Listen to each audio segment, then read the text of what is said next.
There is a quiet exhaustion that doesn't come from doing too much, but from thinking too much. You feel it when your mind has been running for hours, replaying conversations, weighing options, imagining outcomes, and trying to predict what could go wrong. Your body may be still, but internally, nothing rests.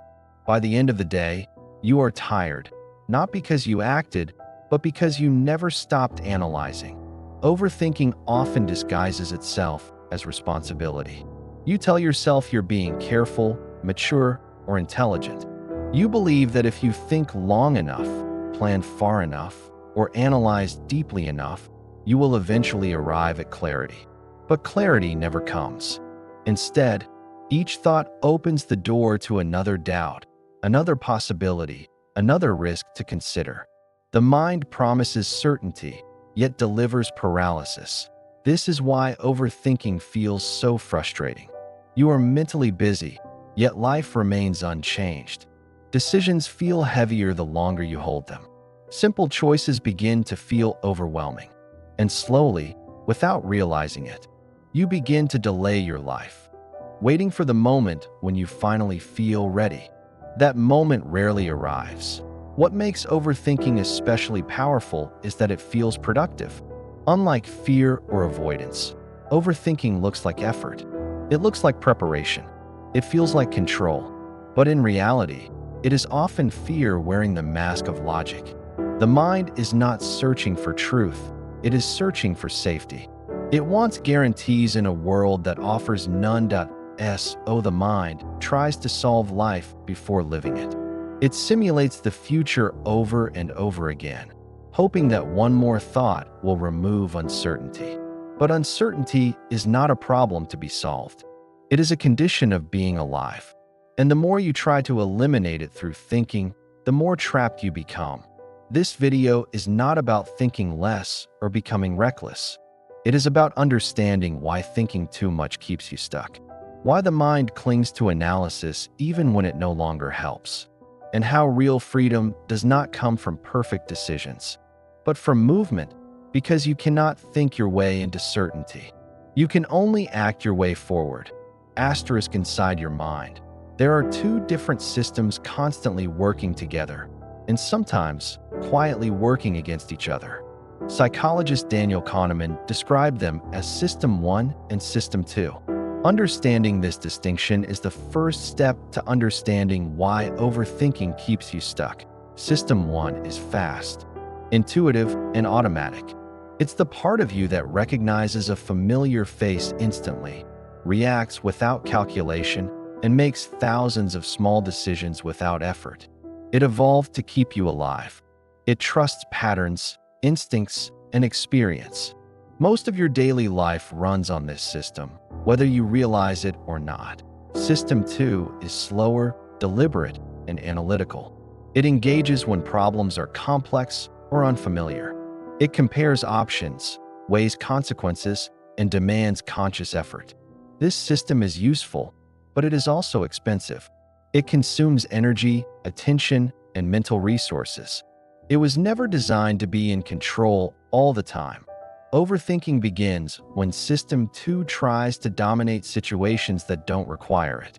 Instead of allowing intuition to guide small or familiar decisions, the analytical mind steps in and begins to dissect everything.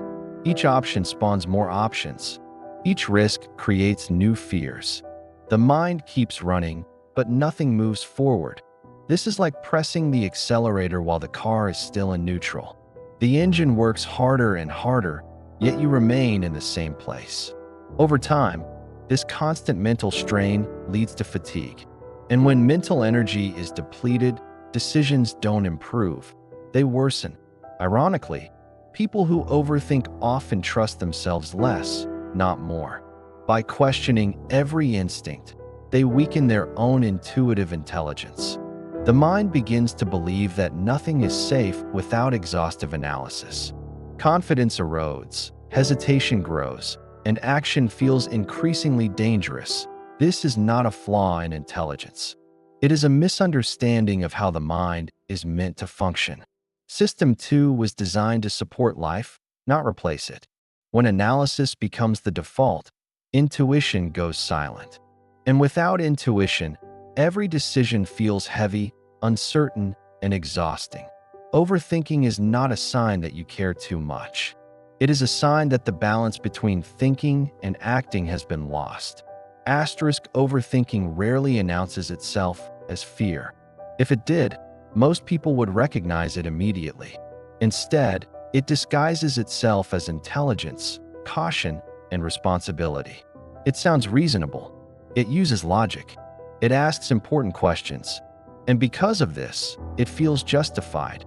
But beneath the surface, overthinking is often driven by a single desire: certainty. The mind wants to know that things will work out before it commits.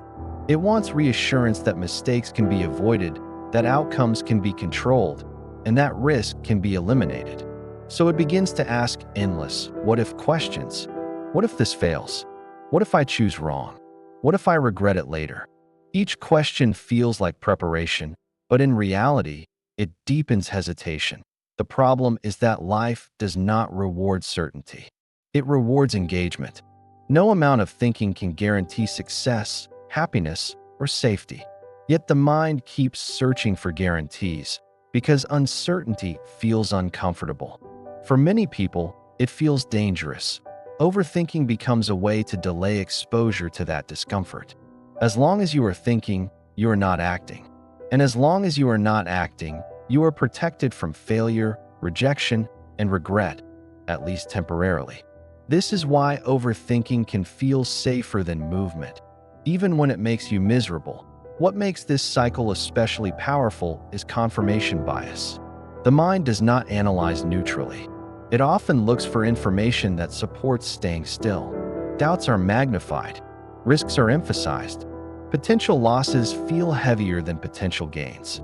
Slowly, thinking becomes less about understanding reality and more about justifying avoidance. This is why insight alone rarely breaks the cycle.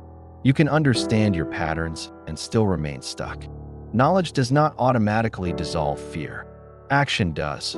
Overthinking is not the absence of courage.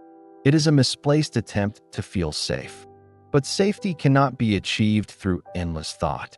It can only be built through experience, through choosing, acting, adjusting, and learning in real time. Until that happens, the mind will continue to spin, convincing you that one more thought will finally make things clear. Overthinking is not just a psychological habit. It is a biological strain. The brain is not designed to remain in a constant state of analysis. Yet many people live as if thinking harder will eventually solve everything. What they don't realize is that mental energy is limited, and once it is depleted, the mind does not become sharper. It becomes weaker. Every deliberate decision draws from the same mental reserve. When that reserve is drained, clarity fades. Focus drops. Emotional regulation weakens. This is why after a long day of thinking, even small tasks feel overwhelming. It is not laziness. It is cognitive exhaustion. This phenomenon is often described as decision fatigue. The more choices you analyze, the less capacity you have to choose well. Overthinkers tend to experience this early and intensely because they treat every decision as if it carries high stakes. Nothing feels simple. Nothing feels automatic. The mind stays switched on long past the point where it is useful. As mental energy declines, avoidance increases. You begin to postpone decisions, delay actions, and escape into distractions. Anxiety grows, not because something is wrong, but because your nervous system is overloaded. The mind interprets this exhaustion as danger and responds by becoming even more cautious. The cycle tightens. Overthinking creates a self-reinforcing loop. You think excessively, which drains energy. The drained state makes action feel harder. The difficulty of action increases anxiety, and anxiety triggers even more thinking. Over time, this loop becomes your default mode of operation. This is why many people feel stuck for years without understanding why. They believe the problem is motivation, discipline, or clarity. But the real issue is biological overload. You cannot think your way out of exhaustion. You have to change how you engage with decisions. The brain performs best when analysis is used selectively, not constantly. It needs moments of resolution, movement, and feedback from reality. Without these, thinking becomes circular and unproductive. Breaking free from overthinking requires respecting the limits of the mind. It means recognizing that more thought is not always better thought. Sometimes, the most intelligent move is to stop analyzing and allow action to restore balance. Because clarity does not come from mental strain. It comes from movement. One of the deepest reasons overthinking feels so compelling is that it creates the illusion of control. When you are thinking, planning, and preparing, it feels as though you are actively shaping the future. The mind equates analysis with influence. If you understand enough variables, anticipate enough outcomes, and prepare for enough risks, you believe you can protect yourself from uncertainty. But control, in this sense, is largely imagined. Life does not unfold according to calculations. It responds to participation. No amount of planning can eliminate unpredictability because uncertainty is built into every meaningful decision.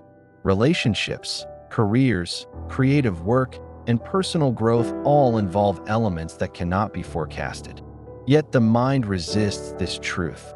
Overthinking becomes a way to delay exposure to the unknown. Instead of stepping into uncertainty, the mind builds elaborate mental models, rehearses conversations, and studies possibilities. Each plan feels like progress, but nothing actually changes. You feel busy, yet your position remains the same.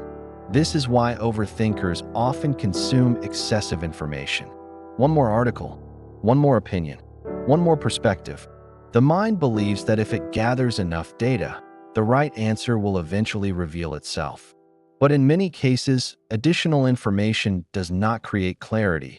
It creates confusion. Options multiply. Doubts deepen. Confidence erodes. The illusion of control is comforting because it keeps you from feeling vulnerable. Action requires exposure.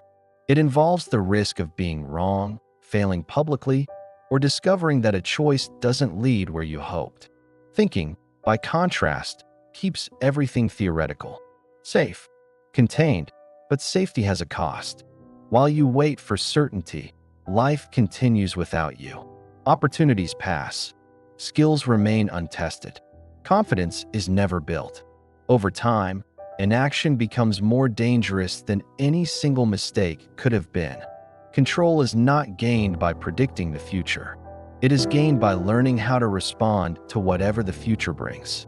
That skill can only be developed through action, feedback, and adjustment, not endless thought. Letting go of overthinking is not reckless. It is realistic. It is the acceptance that control is limited, but agency remains. And agency begins the moment you decide to move. Overthinking does not just slow decisions. Over time, it freezes life itself. While you are analyzing possibilities, the world continues to move. Opportunities do not wait for certainty. They respond to presence, timing, and action. And when action is delayed long enough, options quietly disappear. This is how people become stuck without realizing it. Not because they chose the wrong path, but because they never chose at all. Overthinking creates the illusion that you are standing still to avoid mistakes, when in reality, standing still becomes the mistake. Life rewards motion, not perfection. Skills are built through repetition, not reflection. Confidence grows through exposure, not planning. But overthinking keeps everything hypothetical. You rehearse conversations instead of having them. You imagine outcomes instead of testing them. You plan versions of yourself that never fully arrive. What makes this paralysis especially painful is that it feels self-inflicted. You know what you want to do. You can see the next step, yet something holds you back. The mind floods you with reasons to wait, to prepare more, to be absolutely sure. And the longer you listen, the harder it becomes to move. Over time, this hesitation reshapes identity. You begin to see yourself as someone who thinks a lot, but acts later. Self-trust erodes. Decisions feel heavier because you have less evidence that you can handle their consequences. The mind becomes both the jailer and the justification. Ironically, mistakes, the very thing overthinkers try to avoid, are often what restore momentum. Failure provides clarity. Action creates feedback. Even wrong decisions generate information that thinking alone never could. But when mistakes are avoided at all costs, learning stops. This is why people often look back and regret not the actions they took, but the chances they never gave themselves. Overthinking protects you from short-term discomfort while quietly stealing long-term growth. Life does not require you to be certain.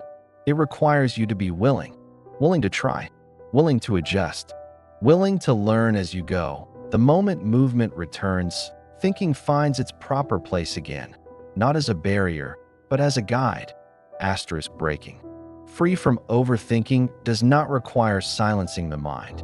It requires using it correctly. The goal is not to think less, but to stop thinking when thinking no longer serves you. This shift begins with learning how to make decisions without exhausting yourself. The first tool is decision filtering. Ask yourself a simple question: is this decision reversible or irreversible? Most decisions are reversible. They can be adjusted, corrected, or abandoned. Treating reversible decisions as permanent ones is one of the main drivers of overthinking. When you recognize that most choices are not final, urgency replaces hesitation. The second tool is setting limits on analysis. Overthinking thrives without boundaries. Decide in advance how much time or information a decision deserves. When the limit is reached, you choose. Not because you feel certain, but because continued thinking will not improve the outcome. Another powerful tool is the 10-10-10 perspective. Ask yourself how this decision will matter in 10 minutes, 10 months, and 10 years. This pulls the mind out of emotional immediacy and restores proportion. Many decisions that feel overwhelming lose their intensity when viewed across time. You can also practice acting on small decisions immediately. This retrains self-trust. Each completed action reinforces the belief that you can handle outcomes, even imperfect ones. Momentum builds confidence faster than reflection ever could. Finally, learn to respect intuition. Intuition is not randomness. It is pattern recognition shaped by experience. When analysis has reached its limit, intuition often holds the clearest signal. These tools do not eliminate uncertainty. They teach you how to move despite it. And once movement begins, the mind relaxes. Overthinking loses its grip, not because you defeated it, but because you no longer need it to feel safe. At the core of overthinking is a single demand: certainty. The mind wants reassurance before it moves. It wants proof that the decision will work, that the outcome will be positive, and that regret can be avoided. But this demand is impossible to satisfy. There are no guarantees in a living world.